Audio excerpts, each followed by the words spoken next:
entry number 12.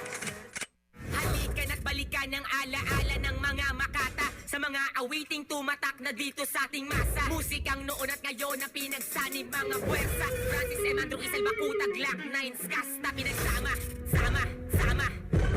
Kababayan, Pinoy, mga kababayan, Francis M.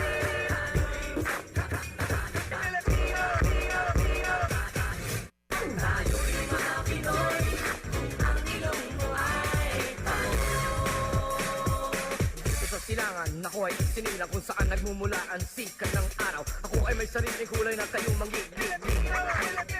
Tagputag, Isel Bakutag, Nang may love ako sa'yo, kala ko'y pag-ibig mo ay tunay. Pero hindi nagtagal, lumabas din ang tunay na kulay. Ang iyong kilay mapagmataas at lagi namimintas. Pero sarili kong pera ang iyong winawaldas. Para kang spigs, ugali mo ay napaka-stigs.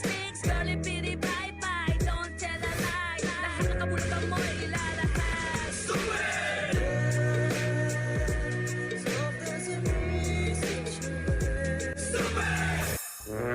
Ay, nako. Ang hihilig kasi maganda babae. O, ano na pala nyo? Eh di wala. And it goes a little something like this. Kung gusto mong lumigaya ang iyong buhay, humanap ka ng pangit at ibigin mong tunay. Kung hindi, sige ka, puso mo'y mabibiyak. Mamahalay man ang pangit, hindi ka iiyak. Humanap ka ng pangit. Humanap ka ng pangit. Humanap ka ng pangit. Ibigin mong tunay. simula sa... Sige na, Glock 9. Habang tumutunog ang gitara sa akin, makinig ka sana. Dumuhaw ka sa bintana na parang isang harana. Sa awit na aking sinulat ko kagabi. Huwag sana magmadali at huwag kang magatubili. Dahil kahit na wala akong pera, pagkayayabang ko lang sa'yo. Skasta.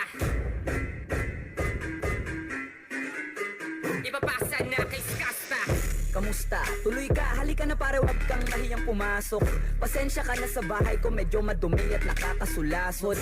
Huwag kang matakot, papasukin mo yung iba mong kasama. Papaupuin mo sila sa sofa, tapos paikutin mo yung dala mong alak. Isarado mo ang pinto, may gago. Nako, huwag kayong aalis sa kwarto, may kukunin lang ako. Humanda na kayong namatay sa kamay ko, ngayon ay wala na kayong kawala. Wah, wah. Ito ang kwento ng tunay na mga makata.